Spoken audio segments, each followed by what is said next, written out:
Hey, what's going on? Welcome to the Doug Show. My name's Doug Cunnington, and today I'm going to go over a few things that are working now. I'm putting that in air quotes because I'm not engaged in all of these online business models. But the thing is, last week I published an episode and basically I was just like, man, it's crazy out there. Online business it's so volatile, and I was somewhat discouraging, I would say. Although I'm surprised in the feedback that I got on the show. No one took it too hard, and they didn't call me out too much. A couple people called me out a little bit, something about rambling on. But anyhow, I was like, hey, maybe I would work in the physical world and work on a couple things like in my local community.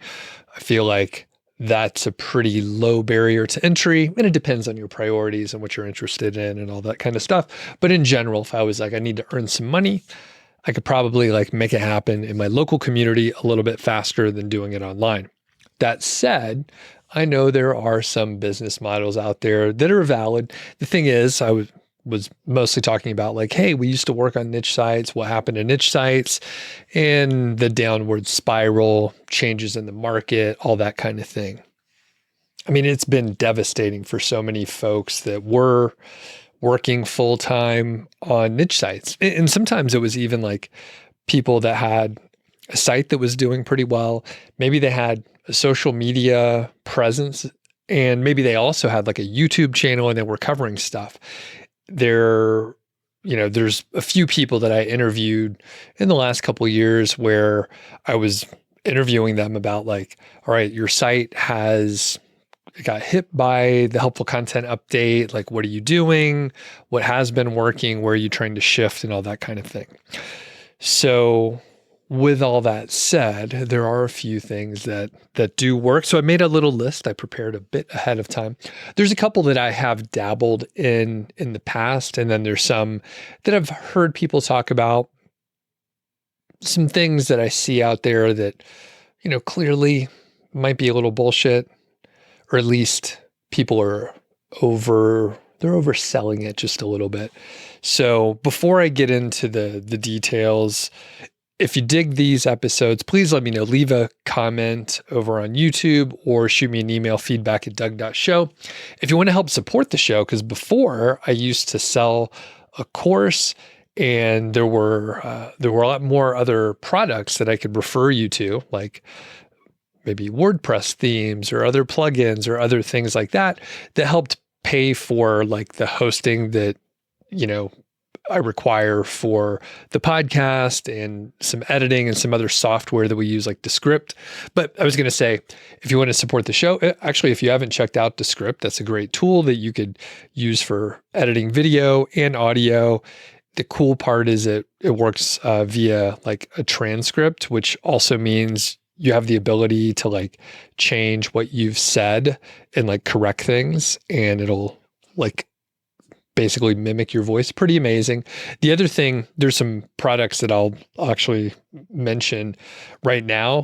One is GiftLab, and the other one is E-Printables. I've interviewed Cody Berman several times on the channel, but print on demand and Etsy printables are a thing that are working. There's more people there, but there's also a large marketplace, which actually makes it work pretty well. And that's one thing I am working on. I'm going through like the GiftLab course and have some print on demand products out there. And I think that's a good place for people to give it a shot. It's not 100% passive, but it is a situation where if you do put in work, you can get sales fairly quickly, kind of like the old days with niche sites. And there's a couple other things. I'll put links in the description. So if you want to help support the show, I'll put a link for Nootropics, that's MindLab Pro, GiftLab, that's a course and community, and also associated with the E-Printables, and there's a free E-Printables workshop. So anyway, let's get to the topic today. All this kind of fits together. The other digression is timeshares. All right, stick with me on this. So I went to a timeshare presentation last summer. My wife like she was at a festival or something like that, and the timeshare folks had a booth, and they got her and her friend's attention, and they were like, well, you guys could sign up, but you have to bring your spouses. And my wife said, I don't think my husband is going to go for it. So she called me and basically was like, hey, yeah, do you want to go to a timeshare? It's in Breckenridge, blah, blah, blah. And I was like, fuck yeah, like sign us up. Let's do this. I did ask, like, what do we have to do? And it was a 90-minute presentation for a discounted stay. I think it was $100 for like 3 nights. That's pretty good. Had a little breakfast. It was a decent little motel. And they also allowed us to bring Georgie, who's sleeping behind me. So hopefully I didn't wake her up by saying her name. But anyway, Georgie could come because we weren't staying on the actual grounds. We were just staying at a hotel that was close by. Anyway, I was like, hell yeah, sign us up. Let's do that. So we had a nice time, did some hiking, got to hang out with our friends. Georgie came along. Breckenridge is wonderful in the summer because it's at about 9,000 feet. So it's much cooler. So it might be 100 degrees in the Denver area. You go way up in the mountains, high temperature is like 70, and it feels warm, but basically cools off at night, like in the 40s. So very nice. The reason why I'm bringing up the timeshare presentation is it's very interesting. The presentation was fine. If you have thick skin, it's just an observation of marketing and sales techniques, which is why I wanted to go. I was like, hell yeah, sign us up. Let's do it. I want to see what it's like because I've heard such bad stories about it. So I'm not going to go too deep into it. But we talked for weeks about timeshares and like why they might be good, why they might be bad. And you do a little more research and you find basically anyone that owns a timeshare, not 100%, but most people are like, yeah, this was probably a mistake. Other people you talk to, they're like, this is a huge mistake. And you often find they've made other poor financial decisions. And essentially, that was just one more thing. And you could unroll and unravel some poor financial decisions, but a timeshare is kind of hard to get rid of. So if you do research, you'll find a bunch of people that say it's no good. However, if you go in there, they have very good sales techniques. They know exactly what they're doing. The reason why I'm bringing this up is because even though everything sounded really good and the people were happy, and in fact, sometimes you get to chat with some of the other owners or some owners that have not only enjoyed the property, they're there right then, and they're like continuing to purchase more weeks or time in the timeshare. They like it so much, they're buying more. Like they have firsthand experience and they want it more. But there's something that didn't feel right. It didn't sound right. Number one, they're bringing us there and they're paying for us to stay there at a greatly discounted rate. And it just doesn't add up because if something is good, then the market usually figures it out. And you don't have to bribe people to come and check out your facility. You don't have to give them free stuff to listen to a 90-minute presentation. If it's really good, people are going to be like, I'm buying this. I want to get this. And think about products that you like. Think about products that were like recommended to you by a friend or a relative, someone you trust, and you trust the recommendation and you buy it and you're like, this is good. You'll often find the really good stuff doesn't have a super strong like marketing push. People want to buy the thing. And we couldn't quite figure it out because we're like, oh, this math sort of works out. And they show you, hey, if you buy this property, you put X money down and then you pay tens of thousands of dollars, you can get access to it for 1 week. And we ask a few follow-up questions and whatever. And we're never going to buy it. It wasn't a super high pressure place, at least this specific one. But at the end of the day, it was just like, this seems like a good deal. And our friends, Sandy and Chad, that we went along with, and my wife and I, we talked for hours. Like beforehand, we talked for hours right afterward. And we also just thought about it for weeks. It was amazing how much time it took up. They make it sound like such a great deal where even if their estimates are a little bit off, then it still seems like a pretty good deal. And they talked about their maintenance fees, which, they didn't call it maintenance fees. They called it like HOA type fees, or the thing is, it doesn't matter. They like rebranded it, and they didn't call it timeshares. It was like fractional real estate ownership or some bullshit, right? I mean, the thing is, like, they were trying to rebrand it. And I mean, I am confident in negotiations and generally don't give a fuck what those folks are thinking, or what they think of me more specifically. So it was easy for me to just ask direct questions like, why is this not a good deal? Like, what part are you not telling me? And they're good to dance around. And I think at some point I was like, all right, I kind of get what's going on here. And the thing is, like I said, we all talked about it for many hours. There's a group, I won't say that I'm a smart person, but the other people that I was talking to, they were truly like very smart, well-educated professionals from different industries and blah, blah, blah.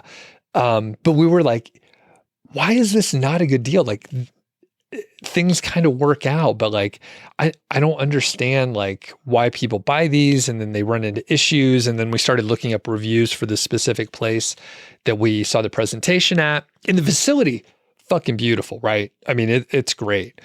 And the thing is, there's like a handful of things that aren't, quite right, and they don't deliver on, and blah, blah, blah. I'll give you one tip about with timeshares is just read all the fine print. Well, first, don't fucking buy a timeshare. Never a good deal. It's never going to work out. Just trust me on it. I did interview my dad because we had timeshares. They had timeshares growing up, and I have fond memories of doing these vacations and stuff. And he made it work out fine. At the end of the day, I asked my dad, hey, if I had an opportunity to buy a timeshare, would you advise me to get it? And he was like, no, just straight no caveats, no other details. No, generally not a good idea. But the overall lesson here is we didn't know exactly why it was bullshit. We didn't know exactly why it was a bullshit kind of deal, what the issues were, but we knew something was off.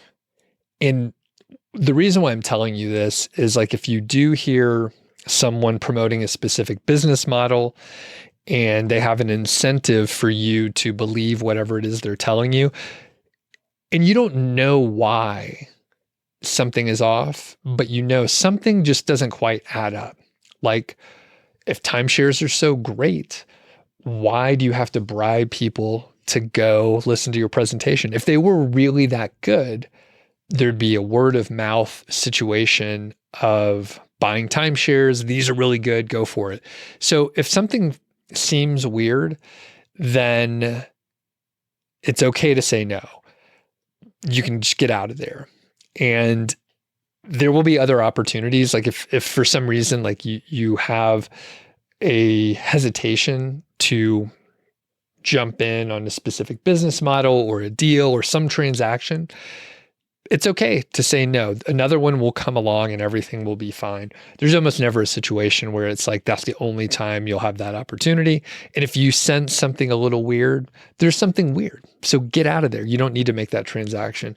At the end, I'll tell you one other thing that I experienced where I was doing a transaction on Craigslist. I was selling something.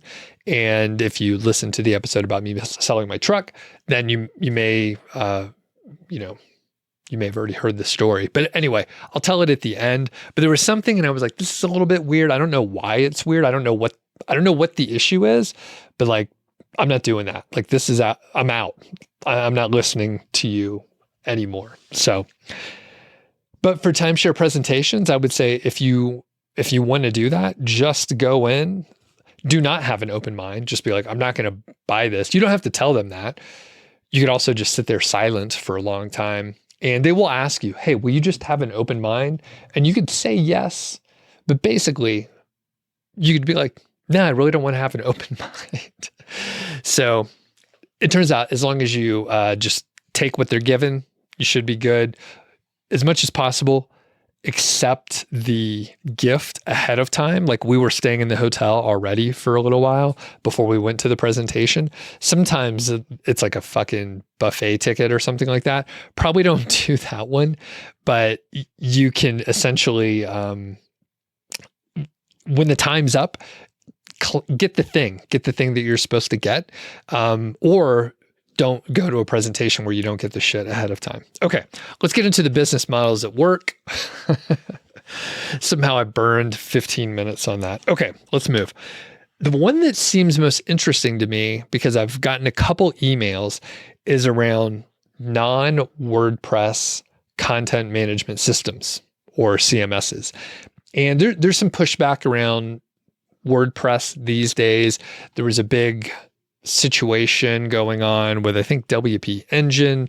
I think it was WP Engine and Matt Mullenweg and blah, blah, blah. The details don't matter. A little soap opera thing going on in a very nerdy counterculture. And there's some pushback on WordPress. I mean, the fact is, these days, like, there's not a ton of people out there saying, like, or at least as far as I know, like, hey, you got to have a blog, you got to have a website. Like, people are leaning in different directions as people are not on websites as much. People are on websites a little bit, and they're, of course, on e-commerce, but from a blogging standpoint, not so much. And there's a lot of like extra shit with WordPress.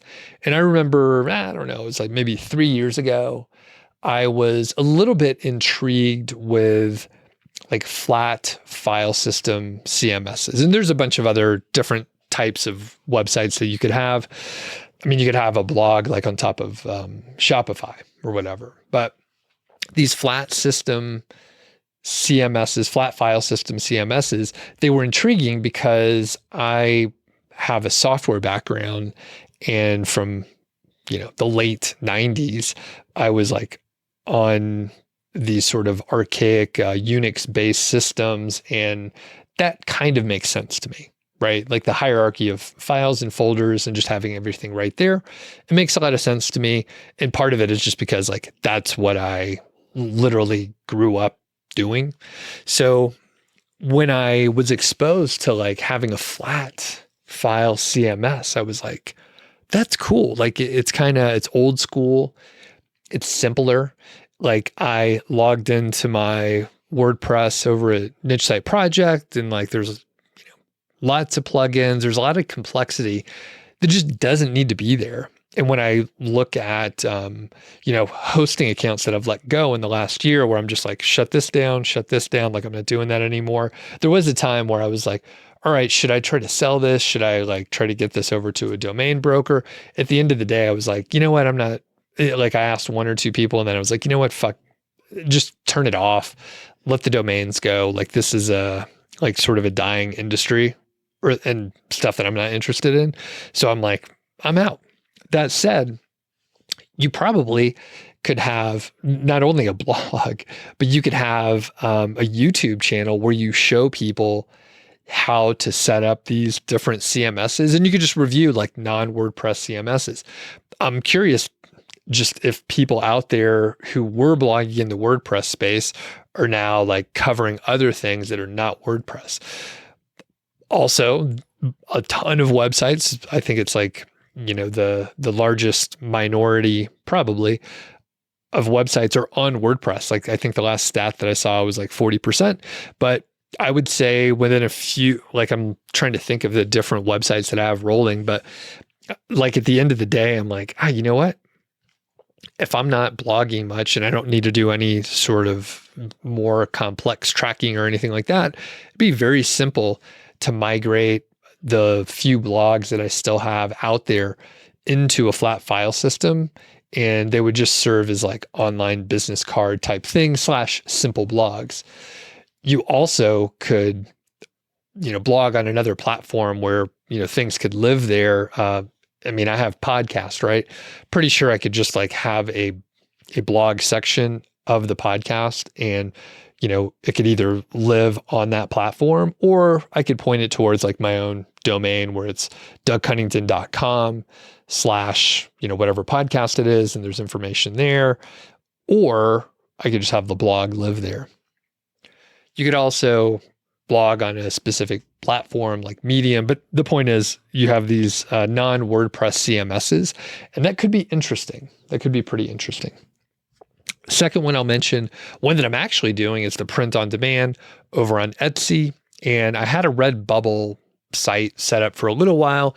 And it was only because like someone was like, hey, I'm using Redbubble to do this stuff. So I was like, okay, cool. Of course, Redbubble doesn't have a huge, well, as far as I know, Redbubble doesn't have a huge like built-in marketplace where Etsy does. People literally go there to shop. And as I talked to my friend Cody, who was doing the E-Printables course and making, great money on the side, I think he has set up like multiple new shops to just like start a new shop and go along with the cohort of his course, and he'll set up a new one, get it rolling. It's pretty cool. And you can go and study those. So anyway, well, I'll link up to that. There's a free workshop for the E-Printables that you could check out. Further, the GiftLab it's a spin on it, right? So it's still on Etsy. It's still like a printable situation, but the GiftLab is like print on demand, where the Etsy printables that Cody was working on, those were largely digital printables. So maybe it's like a checklist for when you go on vacation or whatever, right? It could be anything, but it's largely print on demand. Sometimes it's just a PDF and you have to print it yourself. The GiftLab focuses on GIFs, as you can imagine, that are print on demand. And when I interviewed Emily, she mentioned she hooks up Etsy to Printify. And then there's all these different, essentially these are suppliers / manufacturers that do the print on demand for you. So I set up a shop there. I've only sold a couple things, but frankly, I only have like 3 products, I think. And because I've been doing a little traveling, I haven't spent much time creating new products. I have some ideas, but the cool part that Emily emphasizes is to not do clothing, which in my case, I did clothing right away because I had people asking me about specific products, but she was aiming for things that will not have a size issue. So those are things like a journal or a coffee mug or maybe a mouse pad or a water bottle or whatever, right? There's a bunch of stuff that you don't wear that you will not have a size issue with. And I mean, now, like if someone's ordering online and they're ordering it for themselves, they probably know their size. They can look at the size guidelines and kind of figure it out, right? But if they're ordering it as a gift, it's more likely that they're going to make a mistake on the size. So you do run into a couple issues with that. But Emily mentions like do things that don't have a size component where someone can make a mistake on it. So pretty cool there. And Emily goes through all the details. I was actually able to set up like Printify and my Etsy shop in, I think it was under 2 hours for sure. And I've never done it before. And, if you're checking this out, like you've probably set up different accounts and websites and other things. So you're fairly savvy and able to navigate. In fact, perhaps I'm slow and you could do it in closer to an hour or 90 minutes, but you could pretty quickly set up a shop. And I had a couple graphics that I knew I was going to use already. So I was able to do that pretty quickly. Cool, really cool stuff. And I have so many ideas around it that it's like I have ideas for different stores, but I'm just like, I should just focus on one store and have a lot of products. And that is the one thing that Emily emphasized. She has like hundreds of products, and some she turns off because like it didn't work out like she thought it was going to. But I want to say like from the interview, she has 600 to 800 like active products on her 2 respective stores. I could be off by a factor of hundreds there, but the point is like, I think she said she has like 2,000 products. Got to get the words out. She has like 2,000 products out there, and a handful of them are turned off, say 25%, but she has so many of them that even if she only makes like a few sales every now and then, like it adds up in aggregate, of course. Like many product, what word am I looking for? Like many product, like sales distribution graphs that you may look at, most of the sales are from a handful of items, and those make up the majority. And she sees that as well. That said, having so many products does help the overall situation. Okay. The other couple we'll mention here, we have a few more. Directories. So for a few years, I've been talking about directories or interviewing people that have directories in, specific industries. These are usually pretty niche, and it's not necessarily easy, but they seem to have had a bit of a resurgence, especially like with the downturn of niche sites. Maybe it is a little bit harder for people to like get the information they're looking for. So directories are welcome. Again, like all of these, there's the caveat where it's just like, if this doesn't sound right to you, like if it sounds like a little bit questionable, go with your gut, right? I do know people that have directories that are making it work. They have their own little challenges. And I think if you run across people that are pushing specific courses, products, and other things like that, specifically where they're like, this is the only way, maybe don't trust everything they say. It's just like if they're pushing it too hard, then they have like the monetary incentive to be pushing you to like, you have to use this product. It's the only way. There's a lot of different ways to do it. All right. So directories, something to look at. I think niching down is probably the smartest thing to do. So it's a very specialized directory. The other is newsletters. So people are really pushing newsletters. I think part of that is being able to contact your customers or your audience directly without any gatekeepers, or as few gatekeepers as you could possibly deal with. And it's a great way to do it. I mean, you're able to contact them. You're able to direct your audience where you want, whether it's a social media post or a website, or maybe you have your own physical product or a local service. That's perfect. And by the way, I mean, you can have like a local newsletter. Those are the type of folks that I've heard of most often, but it can be in anything. And I mean, think about yourself. You're probably on some newsletters that are very specific, and often the top of the funnel is some social media or other type of content production. And then you get people into your email list where either you can market other products, you could be an affiliate, you can have straight up ads, you could sell your own things, you could sell other stuff, you could direct people to your Etsy shop.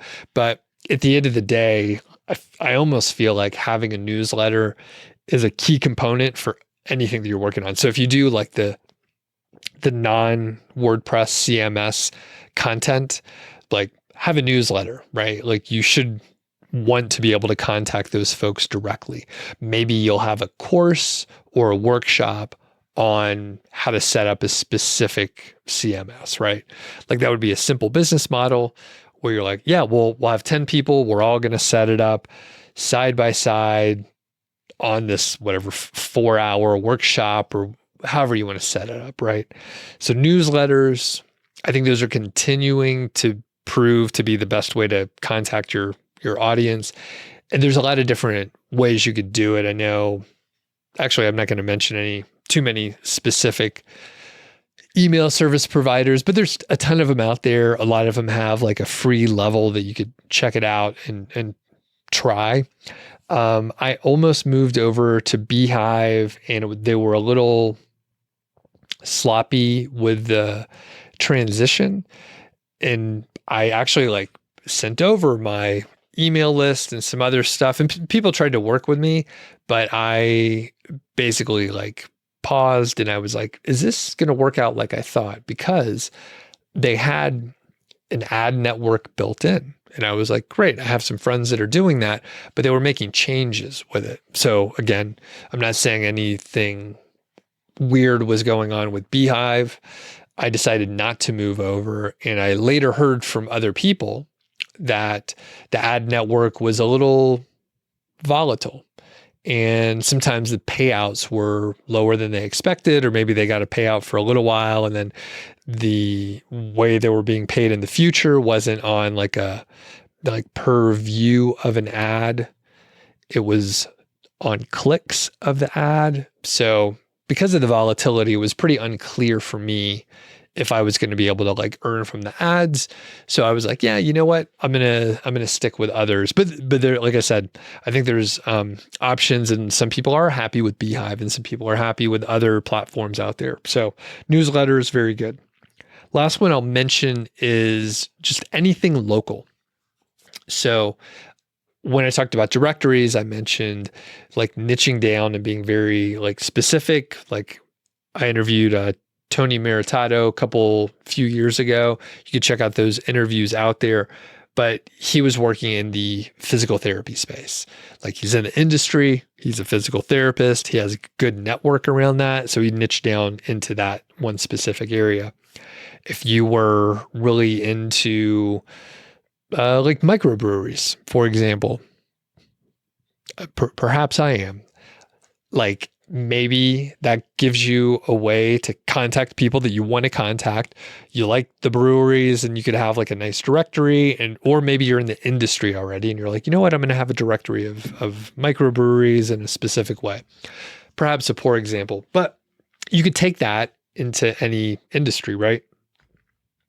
If you look at the local aspect, you could focus on your county or your specific town, or if you live in a very big city, maybe like the suburb area. And I don't think there's necessarily like a specific size where it's too big or too small. It just depends on the scope of what you're trying to do. I would say it's good to, if you're going to start small initially, to maybe brand your local whatever it is, just so that you could expand it a little bit larger in the future if you are focusing very like hyper local. That said, if you focus hyper local, then there's probably like less competition and it's harder to find like the exact specific information that you're providing. The cool thing with the local aspect is I think you could do that on whatever platform you want. So if you're a social media person and you really love Instagram, you could focus on that. And if you just like YouTube, you could do that. I interviewed Sam Newman, who I found him because I was looking for like food vloggers in the Denver area. And Sam, he had a bunch of videos about food, but also just like local topics and that sort of thing. And I saw he was actually a real estate agent. So he had some home walkthroughs and some topics that were more related to real estate and or neighborhoods, but that was only a small portion.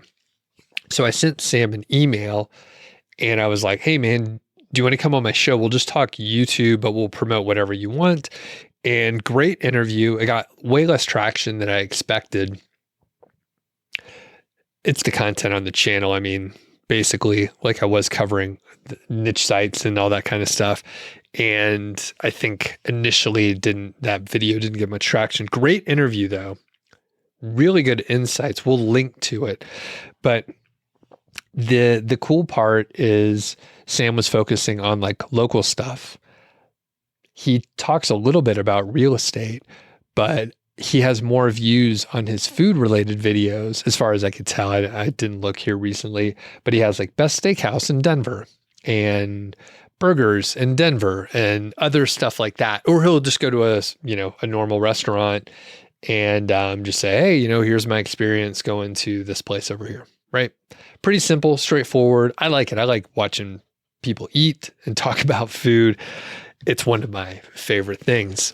And it's locally based, but it supports his business. In fact, he says in the interview, he probably would not still be doing real estate because, or he would probably not be doing real estate if he didn't have his YouTube channel.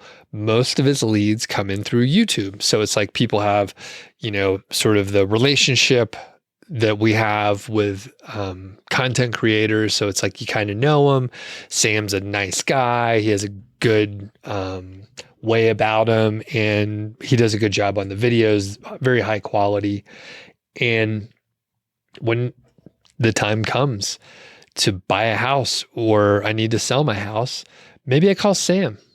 I watch his videos. I watch him talk about food, but he seems like a nice guy. I feel like I know him, and it brings in the exact right people that want to deal with him. Cause if I don't really like real estate folks. So if I went to someone randomly, I would be like judging them constantly.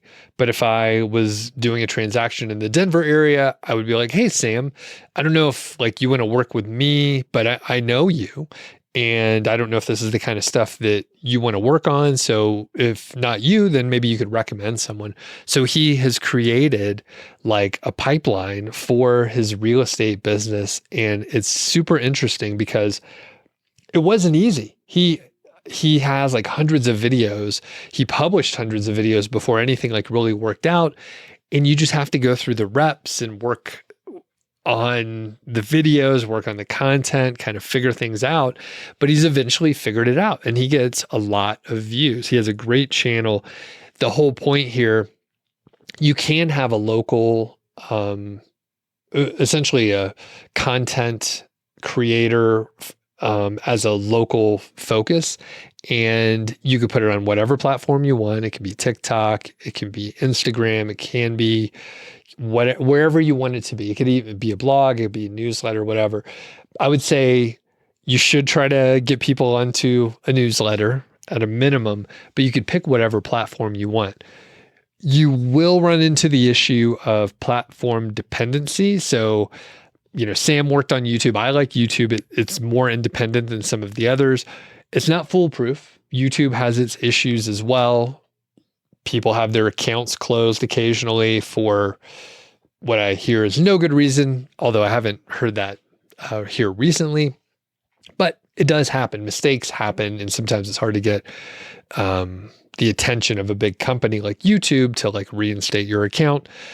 And other platforms, you may be more subject to algorithm changes. Pinterest, there's other platforms where people spend time, and there's algorithms there, right? So you will have to watch out for that. But if you have a specific platform that you really enjoy either creating content or consuming content from, it's probably a good one for you to take a look at. So those are the main ideas. I'll do a quick recap. So non-WordPress CMS is a specific topic. Probably YouTube is the best place to do that. Print on demand. Etsy has its own marketplace. There's customers there looking to buy stuff. That's the only one that I'm testing out on a very small scale. Directories and newsletters are very good. Highly recommend whatever you do, try to get a newsletter going. And it's so easy and cheap to set these up now. Usually you could set up a free account on most of the email newsletter platforms as you're getting started. If your list is small enough, then often you can get a free option. And finally, anything local on whatever platform you want is probably going to work out pretty well, assuming you stick to your own locality. You have an unfair advantage. Much tougher to cover someplace that you don't live. If you've never been there, don't even try. If you happen to be a frequent visitor of a place, I could see you making that work. I wouldn't do this, but I have family in the Atlanta area. I grew up there. I go back occasionally to visit. Atlanta could be a place that I have a local brand, and I could make that work because I go there often enough where I could actually I don't go there that often, but I know some things about Atlanta, and if I was creating a brand and I saw like a great opportunity, I could go back more often and then make that work. I'll leave you with the final story. So I was selling my truck, and this is around like, hey, if something doesn't seem right, if something smells like BS, it's probably BS. It might not be BS, but you're better off like walking away then. Like, don't buy a fucking timeshare, right? Like that is BS. Sorry to break it to folks out there. So I was selling my truck, and I had that truck for like 18 years. I don't buy cars often. I don't sell cars often. First time I sold a car like directly to a person. So I did my research and blah, blah, blah. And I listed it on Craigslist and Facebook Marketplace. It was probably like 50% of the people that contacted me were like scammers or bots. So there was someone who, it seemed a little weird. They were like, hey, I am interested, like, let's meet up. They were actually referencing the ad. They seemed like a real person in the way that they were replying back in a normal amount of time. Sometimes not immediately. Sometimes, like if we were going back and forth, it was fairly quick. But they told me, hey, can you get this title check, essentially? And I was like, I'm not familiar with that. Like, what is it? And they were like, yeah, it just does a title check. And I went back and I did some research on the Colorado, like selling your car website, like the official .co.gov website. And it mentioned some places where you can do a title check. It mentioned like, oh, these are free options. These are paid. The paid options actually have more information and it is thorough, but you can do essentially a free title check for most states, I think. So anyway, this person was like, hey, I want to check out the car tomorrow. That price sounds good. And I went and looked at the website that they were proposing that I take a look at. And I was like, this is a weird fucking name for the website. It doesn't say anything about like clean title check. It was like something weird. I don't remember what it was, but it was something that did not make me think it had anything to do with cars or titles or anything. And I read the copy on the website and it actually looked legit. Like, you're buying a vehicle, here's like what we can do and blah, blah, blah. And it tells you why it's more valuable than a free title check. And I thought about it and I was like, you know what? I asked a couple of my friends who actually have sold cars, and one of my friends, he actually like, I think he does a few cars per year, right? He's kind of a fixer-upper kind of dude. And he was like, yeah, if somebody wants to take the car to the mechanic or whatever, that's cool. They pay for it. You get a report. So that kind of told me like, yeah, if people want to check things out, there's no issue with that. It's okay if they want to check it out, but they pay for it. I'm like, I'm not going to fucking pay for it, right? So anyway, going back and forth with the guy a little bit, and I was like, hey, here's the free title check. Here's the information. You could run it yourself. If you want to do the paid one, which was $27, I was like, you could do it if you want, just give me a copy of the report. And they were like, oh, I wouldn't want this deal. Like, I really want the truck. I wouldn't want the deal to fall through because of $27. And they kind of put the pressure on. And I was like, you know what? Fuck that person, number one. But I was like, you know what? That's like a high pressure thing. So I was like, you know what? Maybe like we'll figure it out. I was like, you have the free title check. Like, all this checks out. This is from the state of Colorado. You should, like, here, that's free. And I was like, there's a lot of scammers out there. I was like, I just want to make sure you're a real person. I was like, let's hop on the phone. You're local. What's your phone number? Let's call. And they ignored that. And then they kept trying to put more pressure on me. And I was like, let's just hop on the phone for a few minutes. We could hash out the details a little faster. And then they stopped responding. The whole point is, it seemed a little weird. And I told my wife about it. And she was like, well, what's the scam? Like, why is that an issue? And I'm like, I don't know what the scam is, but it doesn't matter if I know how they're trying to trick me. I just know it was weird. And I think you should remember that when you're watching, stuff on YouTube, when you're when you're hearing people on social media, especially, it's like people are full of shit. People are full of shit. And if you don't know what the scam is, that's okay. And then, I mean, there's some stuff, right? Like when I first learned about SEO and niche sites and online stuff, I was like, this seems like a scam, but I kept doing more research. So if you continue to hear about it, like find more sources, find more resources, find people that you trust that you can listen to, and then maybe they could alleviate your nervousness or whatever you are sensing is BS. Don't ignore it, but you can investigate further. And if you have enough information coming from trusted sources, then maybe there's something to it and you could check it out. With timeshares, the more research you do, the more you will find it's total, like just bullshit. And it's like, man, why are people still able to even sell these timeshares? Like, it's obviously like so much of this is a fucking scam. The other tricky part with timeshares, and this is the last part, all right? The tricky part with timeshares is if you do talk to someone and they're like, I am very happy with it, my timeshare, they might be. Some people are just upbeat and happy. That's great. They should go with that. That's a great way to be. But there is the confirmation bias of they made a decision and it was an expensive decision.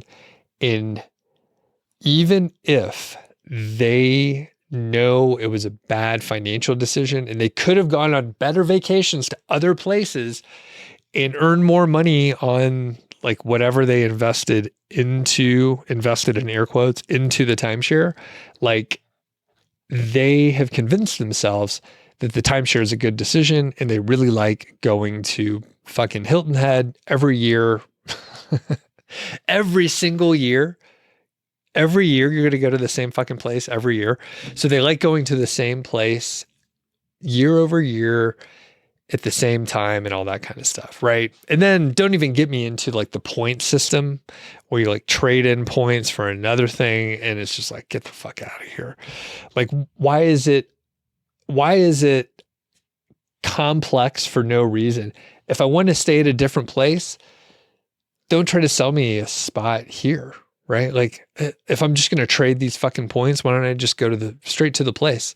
How is it cheaper for me to pay like $37,000 to go somewhere else? Anyway, don't buy timeshares, people.